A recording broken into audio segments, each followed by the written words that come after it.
I think interfaith dialogue is one thing among others. Sometimes when one says interfaith dialogue, it's almost like setting up soccer teams to play. Let's have a Muslim, let's have a Jew, let's have a Christian, let's have a dialogue or trialogue. Tried my best since 1996 to find the hidden agenda. And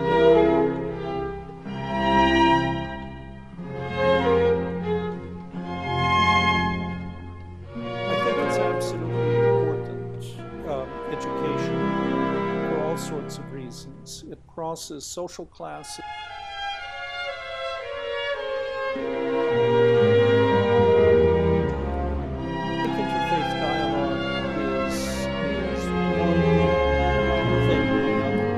Sometimes when one says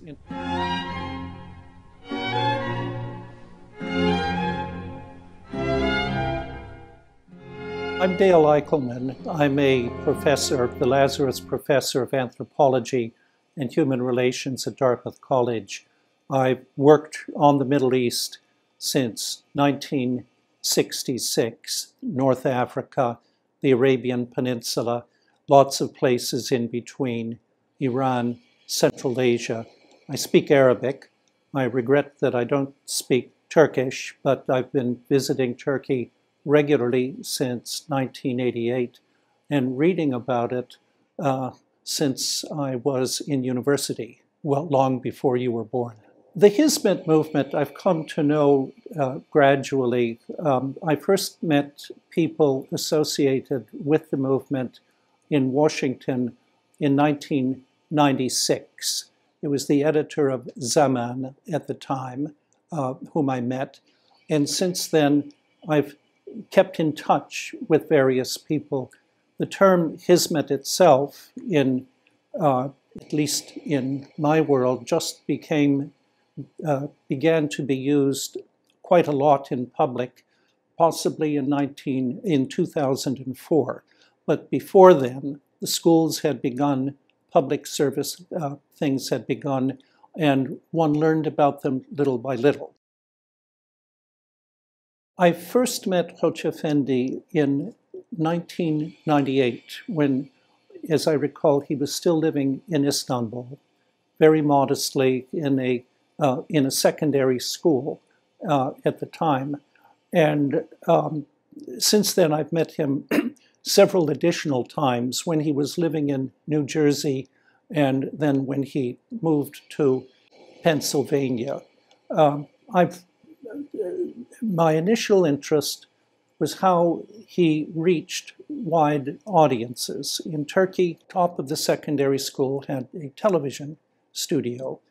I knew his background. I know he began as a teacher in the government-sponsored schools. And so I asked him one question, which I think made him reflect a lot on what was the difference between when he was talking to people face-to-face and when he'd have to talk to them via television. And there was a sense of real difference, to my mind, and nostalgia. You do different things, and of course, at the present time, he still talks to lots of people face-to-face, but it's that ability to leap over, to talk to wide audiences as if individuals are sitting in a small circle with him. I think that makes the difference. Not everybody knows how to appear sincere and intimate on television. He's made that leap. There are certain types of thinking and persuasion that have to be done in small groups and face-to-face, a building of individual ties. There's other sorts that work good when you are addressing wide audiences. And one thing that the movement, I think, has done in general is to learn, not overnight, but step by step, how to reach wider audiences, not just in Turkey.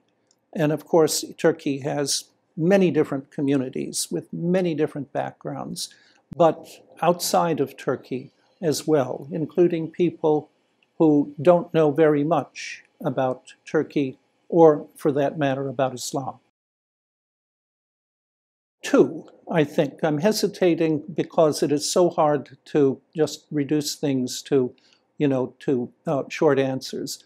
One is the consistent focus on schooling, and especially the focus on science and mathematics, the hardest sorts of things in some ways to do. But while doing that, the movement is not forgetting about the social sides of things. This has been consistent. This has been something that I think has attracted a number of people. The second part that has impressed me very much over time is how the movement really proceeds, I use two words in Arabic, not by da'wah, but by tamthil, by example, where people just become good teachers and encourage the students to think seriously about education or do charitable goods, but again, with an eye to getting the job done and showing how it can be done, and not to say, look at me, I'm part of the Hizmet movement. The modesty of people associated with it from at all levels is the same. I think it's absolutely important, education, for all sorts of reasons. It crosses social classes, it crosses backgrounds of ethnicity, of religion, of sect, and just about everything else. The emphasis on science and competition for science, I think, is something international and easy to understand. And within Turkey itself, as I've learned also by looking at private universities in Turkey, every school, public or private, related to the Hizmet movement or not related, very strictly follows the very explicit Turkish regulations regarding what is taught in school.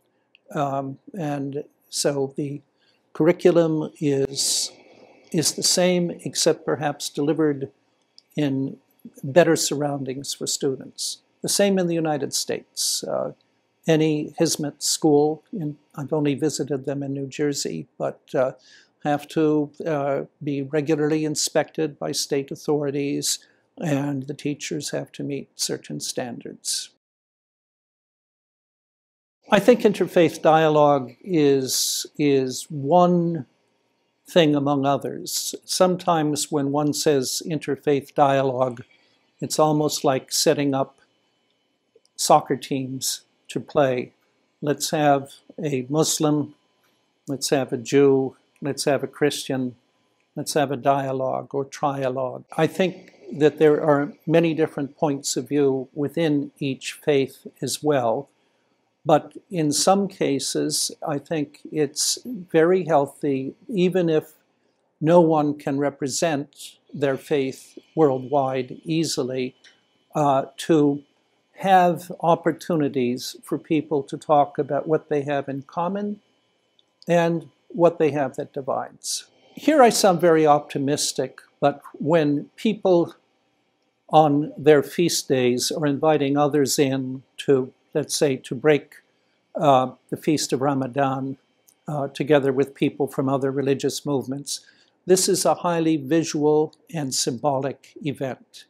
In Congress now, the American Congress, one has the opening of official sessions.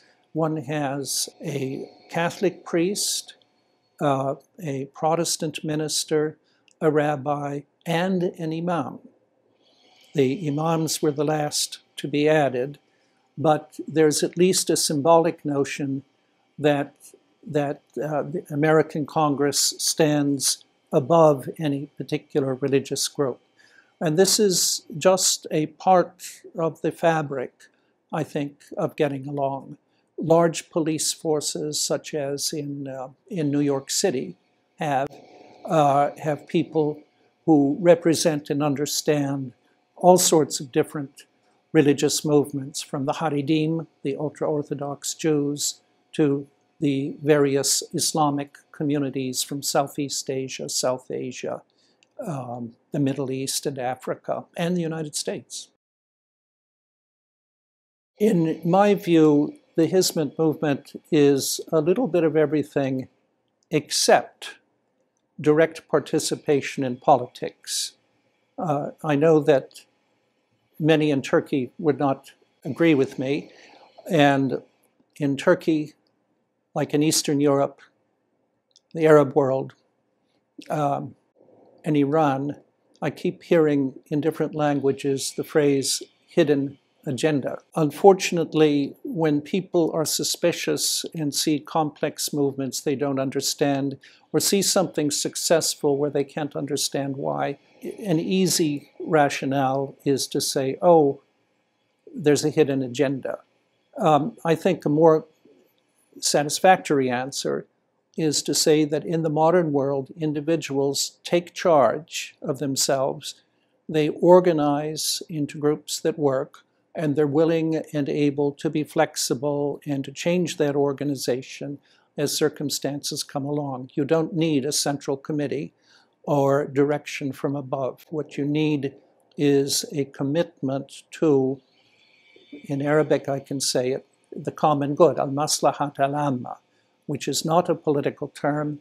It's a sense which everybody debates, not tied to any given religion, but of what is in the general interests. Let's take an extreme case, Mongolia, where I took the large part of a day to visit a Hizmet school. The school's tuition was perhaps 1/5 of the tuition that students had to pay for a private British school or certain other ones. There were also scholarships available.